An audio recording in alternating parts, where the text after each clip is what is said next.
You are tuned into the Richard Brown Show on WCOM LP, Chapel Hill and Carrboro, 103.5 FM. I am Richard Brown. I want to thank you for joining me today. I want to thank my guests for joining me today. We have an excellent show, and I want to take a second to explain what the Richard Brown Show is all about. So many times what I see in the media is black folks doing things that are nefarious as opposed to positive. And so what I believe and I know is that there are plenty of black folks out there doing really, really positive things, but that space isn't reflected in the media. And so what I want to do is expand what the media has to offer, a buffet, if you will, of the black experience. And so I'll be talking about race, I'll be talking about education, I'll be talking about having fun too. It's not all about seriousness. Today what we're going to be talking about is the Spirit House. But we will talk about all these things, and the idea is once we expand that space in that context, then we can talk about solving some of the problems that the African American community has. So let me jump into the conversation for today, and I want to thank you again for tuning in. How are you all? Y'all doing all right? Great. All right. Great. Please introduce yourself, and then we'll kind of talk about Spirit House. I know that there's so much to talk about there. I want to get right to it. All right. My name is Nia Wilson, and I'm the Executive Director of Spirit House, Inc., a local nonprofit grassroots organization that's been around since 1999. 1999. And I'm Maya Hunter. I'm a member of Spirit House. I'm also one of the co-founders of Youth Noise Network, which is a program in Spirit House. All right. So let's talk about why did I was driving over here, and the question that kept coming to my mind is, why did you call it Spirit House? Well, actually, the founder, I am the executive director, but I'm not actually one of the founders of Spirit House. Philip Shabazz, who is a pretty well-known poet and artist in North Carolina, along with a group of students that he was working with out of Duke, are the original founding members of Spirit House.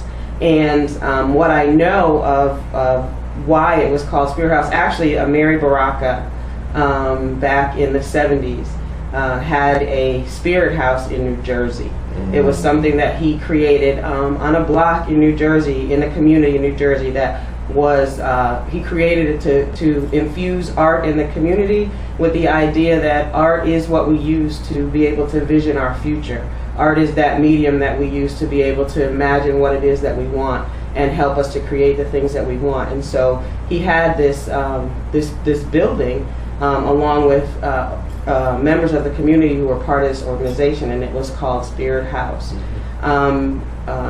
Philip Shabazz, when he was working at the Mary Lou Williams Center in Duke, at Duke, he brought Baraka to North Carolina, and he had a conversation with him, and he asked him if he could use that name for the organization that he and his students were trying to create, which was going to blend what they were doing on the campus to bring it out off the campus into community.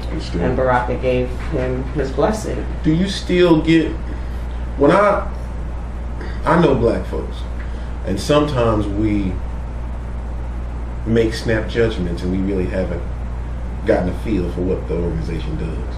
Do you still get black folks who say, Spirit House, what y'all doing over there, voodoo or something? and I say that a little tongue-in-cheek, but at the same time...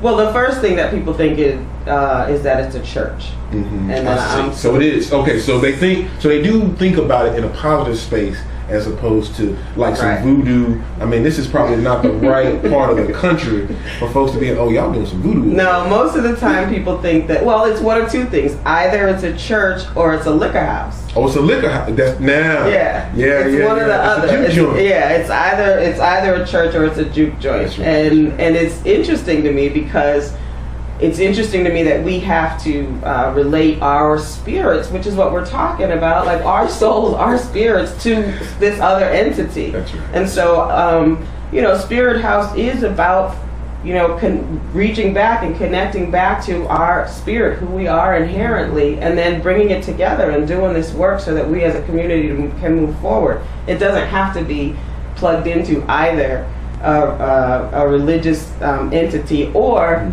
have to use some other medium to get our spirits to come out. Gotcha. But that is usually what it is. Okay. That people think it's either a church or it's a juke joint. Yeah. And so they come and be like, "Where's the liquor? Yeah, Where's all this yeah. stuff?" What y'all, and it is. What y'all doing? You ain't got no liquor? No. Nah. It's like no liquor. Got kids up in here. That's Kids. right. No liquor. Understood. Understood. I just and to me that is crucial, because we have got to be able to have spirit and it not be based on alcohol, or not just be based on Christian Judeo faith. You know, based on some other things, based on what we need it to be. Right. So Spirit House was created in, you said 1998 or 99. It started in 99.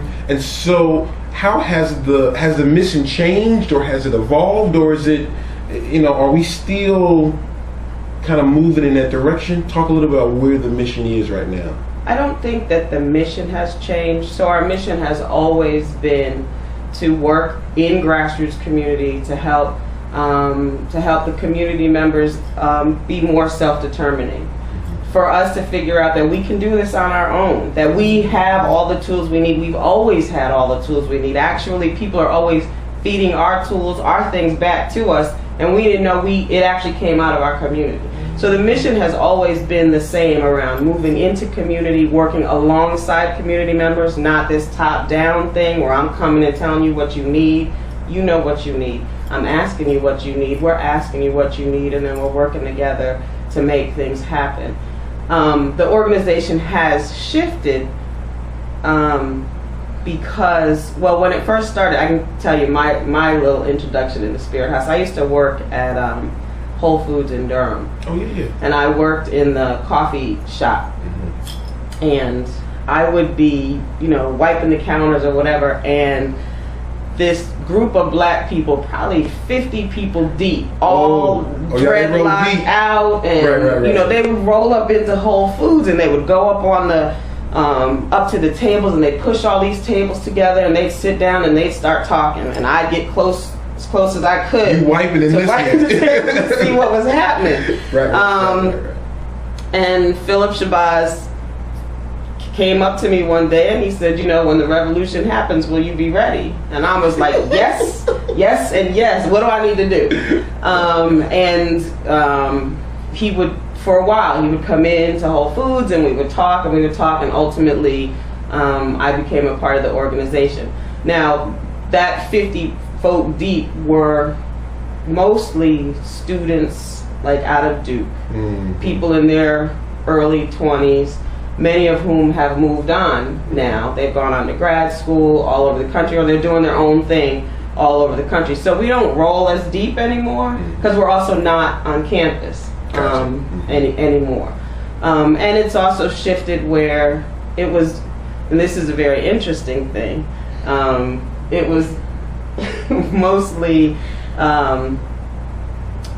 led by a group of men, and now it's more female in the doing most of the work, and that's a whole right. Let's talk about that, because I think that I had two sisters on from the Mirat program at UNC, and one was actually looking at black women and their take on feminism, particularly looking through the lens of the Black Panthers.